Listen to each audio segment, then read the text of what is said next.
So hi hello ನಮಸ್ಕಾರ ಎಲ್ರಿಗೂ. So 1 ಎಕರೆ 8 ಗುಂಟೆ ಒಂದು ಕೋಕೋನಟ್ ಫಾರ್ಮ್ ಲ್ಯಾಂಡ್ ಸೇಲಿಗಿದೆ. ಸೊ ಇದು ಫುಲ್ಲಿ ಡೆವಲಪ್ ಆಗಿರ್ತಕ್ಕಂಥ ರೆಡಿ ಫಾರ್ ರಿಜಿಸ್ಟ್ರೇಷನ್ ಇರತಕ್ಕಂಥ ಒಂದು ಕೋಕೋನಟ್ ಫಾರ್ಮು. 1 ಎಕರೆ 8 ಗುಂಟೆ ಬರುತ್ತೆ. ಸೊ ಇದರಲ್ಲಿ ಫುಲ್ಲು ಬೌಂಡ್ರಿ ಮೆಸ್ಸಲ್ಲಿ ಕವರ್ ಮಾಡಿ ಫೆನ್ಸಿಂಗ್ ಮಾಡ್ಕೊಂಡಿದ್ದಾರೆ. ಸೊ ಫ್ರಂಟಲ್ಲಿ ಮಾತ್ರ ಫೆನ್ಸಿಂಗ್ ಬಾಕಿ ಇದೆ ಅಷ್ಟೇ. ಸೊ ಇದರಲ್ಲಿ ಒಂದು 50 ಹೈ ಈಲ್ಡು ಫ್ರೆಶ್ಶಾಗಿ ಈಲ್ಡ್ ಬರ್ತಿರ್ತಕ್ಕಂಥ ಸೊ ಒಂದು ಕ್ವಾಲಿಟಿ 50 ತೆಂಗಿನ ಮರಗಳಿತ್ತು. ಸೊ ಇದಕ್ಕೆ ನೀರಿಗೆ ಅಂತ ಅಂದ್ಬಿಟ್ಟು ಒಂದು ಬೋರ್ವೆಲ್ ಇದೆ, ವಿತೌಟ್ ಮೋಟ್ರು, ಒಂದು ಮೋಟ್ರ್ ಹಾಕೋಬೇಕು ಅಷ್ಟೇ ಇದಕ್ಕೆ. ಸೊ ಪಕ್ಕದಲ್ಲೇ ಎಲೆಕ್ಟ್ರಿಸಿಟಿ ಪೋಲ್ ಇದೆ, ಪವರ್ ಕನೆಕ್ಷನ್ ಈಸಿ ಆಗುತ್ತೆ ನಿಮಗೆ. ಸೊ ಇದಕ್ಕೆ ರಸ್ತೆ ಬಂದು 20 ಫೀಟ್ ವೈಡ್ ಇರ್ತಕ್ಕಂಥ ವಿಲೇಜ್ ಮ್ಯಾಪ್ ನಕಾಶೆ ರಸ್ತೆ. ಸೊ ಇಲ್ಲಿಂದ 150 ಮೀಟ್ರ್ ದೂರದಲ್ಲಿ ನಿಮಗೆ ಟಾರ್ ರೋಡ್ ಸಿಗುತ್ತೆ.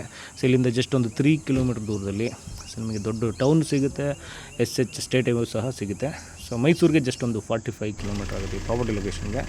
ಸುತ್ತಮುತ್ತಲೆಲ್ಲ ರೈತರು ವ್ಯವಸಾಯಗಳನ್ನ ಮಾಡ್ತಾಯಿದ್ದಾರೆ. ಸೊ ಎಲ್ಲ ಥರ ತರಕಾರಿಯಿಂದ ಹಿಡಿದು ತೋಟಗಳಿಂದ ಹಿಡಿದು ಎಲ್ಲನೂ ಡೆವಲಪ್ ಮಾಡ್ಕೊಂಡಿದ್ದಾರೆ. ಸೊ ನೀರಾವರಿ ರಿಚ್ಚಾಗಿರ್ತಕ್ಕಂಥ ಲೊಕೇಶನ್ನು. ಸೊ ನಿಮಗೆ ಬೆಂಗಳೂರಿಂದ 112 ಕಿಲೋಮೀಟ್ರ್ ಆಗುತ್ತೆ.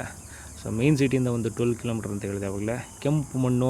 ಸೊ ಇವೆಲ್ಲ ಮರಗಳ ಕ್ವಾಲಿಟಿಗಳನ್ನ ನೋಡ್ಬೋದು, ಮರಗಳ ಸೈಜ್ ನೋಡಿದ್ರೆ ಗೊತ್ತಾಗುತ್ತೆ ನಿಮಗೆ. ಸೊ ಇದೆಲ್ಲ ಒರಿಜಿನಲ್ ನಾಟಿ ತೆಂಗಿನ ಮರಗಳು, ಇದಕ್ಕೆ ಲೈಫ್ ಇದೆ. ಸೊ ರೀಸೆಂಟಾಗೆ ಎಳ್ನೀರು ಕಟಾವು ಮಾಡಿದ್ದಾರೆ, ಫ್ರೆಶ್ಶಾಗಿ ಈಲ್ಡ್ ಬರ್ತಾ ಇರ್ತಕ್ಕಂಥ ತೋಟ. ಸೊ 1 ಎಕರೆ 8 ಗುಂಟೆ. ಫ್ರಂಟಲ್ಲಿ ಮಾತ್ರ ಫೆನ್ಸಿಂಗ್ ಬಾಕಿ ಇದ್ದು, ಸೊ ಮಿಕ್ಕಿದ್ದೆಲ್ಲ ಕಂಪ್ಲೀಟ್ ರೆಡಿ ಇದೆ. ಇದನ್ನು ಫೆನ್ಸ್ ಮಾಡಿ ಗೇಟ್ ಮಾಡಿಕೊಡ್ತಾರೆ. ಸೊ ಇದು registered property with all document, ready for registration ಇರ್ತಕ್ಕಂಥ ಜಾಗ. ಸೊ ಮೈಸೂರಿಂದ ಜಸ್ಟ್ 1 ಅವರ್ಲಿ ರೀಚ್ ಆಗ್ಬೋದು. ಸೊ ನೀವು ಬೆಂಗಳೂರಿಂದ ಬಂದರೆ ಒಂದು 2 ಅವರ್ಸ್ ಆಗುತ್ತೆ. 110 ಕಿಲೋಮೀಟ್ರು ಈ ಪ್ರಾಪರ್ಟಿ ಲೊಕೇಶನ್ಗೆ.